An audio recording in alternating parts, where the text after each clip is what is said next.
कृष्ण जी कहते हैं कि सदा अच्छा अच्छा सोचने से अच्छा हो ही जाता है, क्योंकि आपकी अच्छी वृत्ति वायुमंडल को परिवर्तन कर देगी।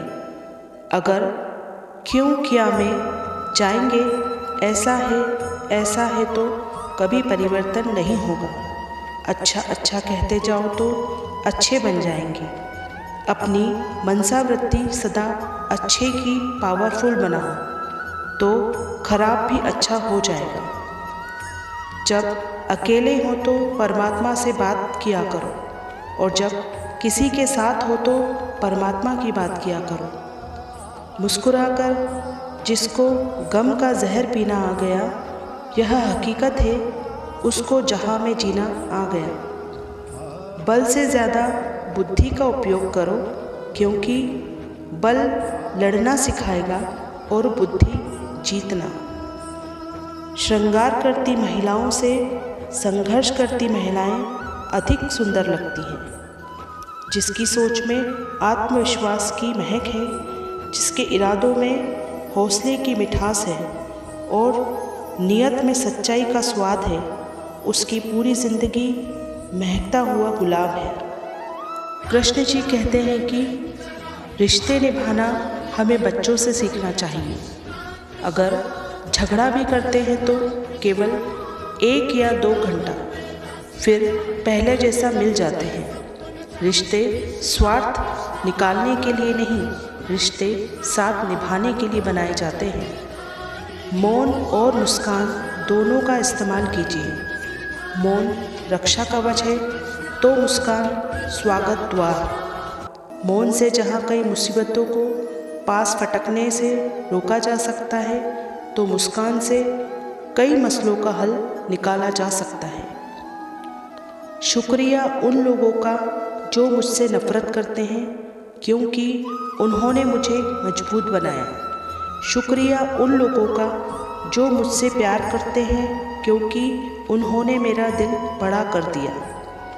शुक्रिया उन लोगों का जो मेरे लिए परेशान हुए और मुझे बताया कि दरअसल वो मेरा बहुत ख्याल रखते हैं। शुक्रिया उन लोगों का जिन्होंने मुझे अपना बना के छोड़ दिया और एहसास दिलाया कि दुनिया में हर चीज़ आखिरी नहीं है। शुक्रिया उन लोगों का जो मेरी ज़िंदगी में शामिल हुए और मुझे ऐसा बना दिया जैसा सोचा भी ना था।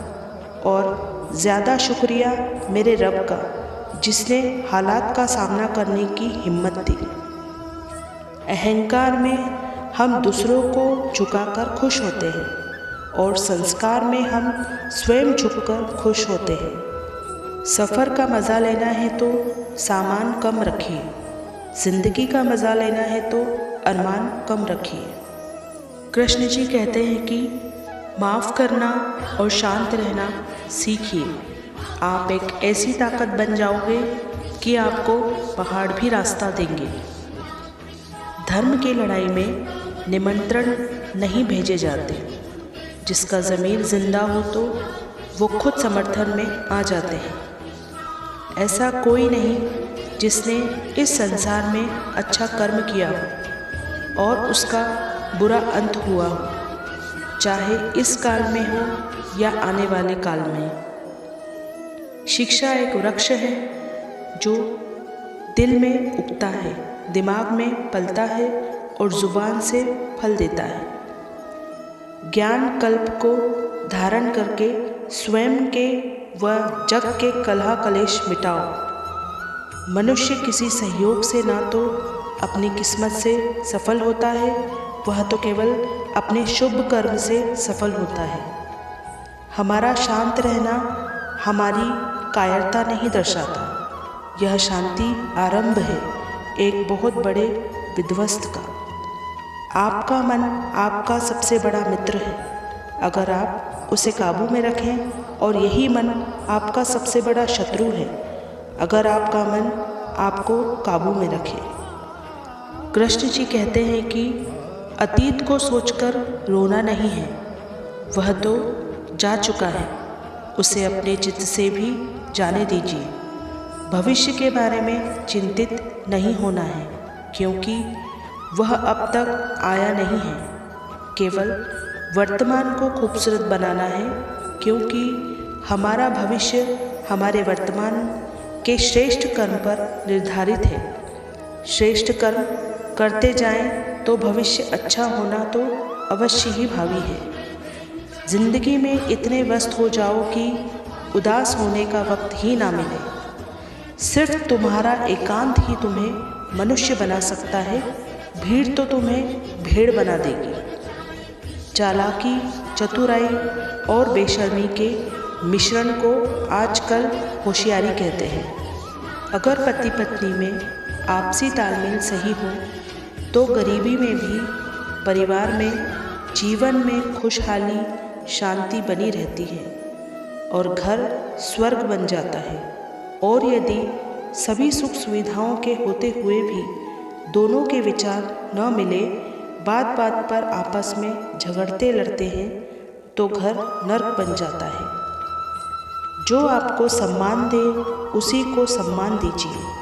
हैसियत देखकर सर झुकाना कायरता का लक्षण है। वह जो सभी इच्छाएं त्याग देता है और मैं और मेरा की लालसा और भावना से मुक्त हो जाता है, उसे शांति प्राप्त होती है। कृष्ण जी कहते हैं कि किसी विपत्ति के समय ये 7 गुण ही आपको बचाएंगे। आपका ज्ञान, आपकी विनम्रता, आपकी बुद्धि, आपके भीतर का साहस, आपके अच्छे कर्म, सच बोलने की आदत, ईश्वर में विश्वास।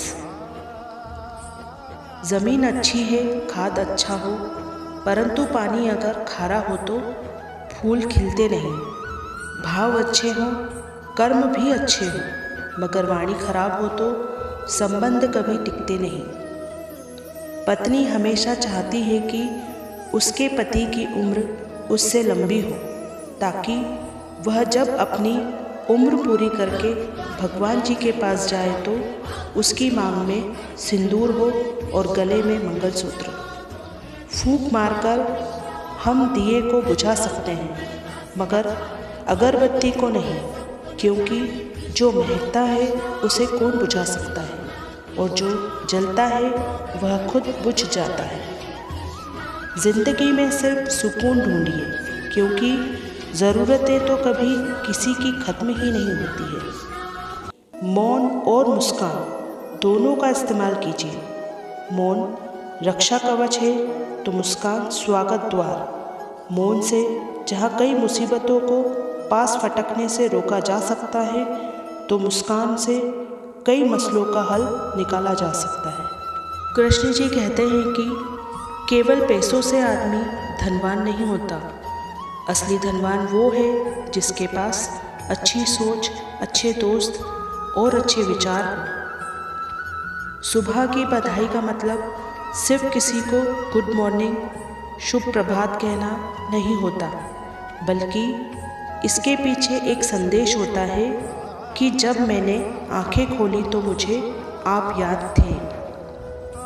वो कागज़ की दौलत ही क्या जो पानी से गल जाए, और अगर आग से जल जाए। दौलत तो दुआओं की होती है, जो ना पानी से गलती है और ना ही आग से जलती है। आनंद लूट ले बंदे प्रभु की बंदगी का, ना जाने कब तू छूट जाए साथ इस जिंदगी का।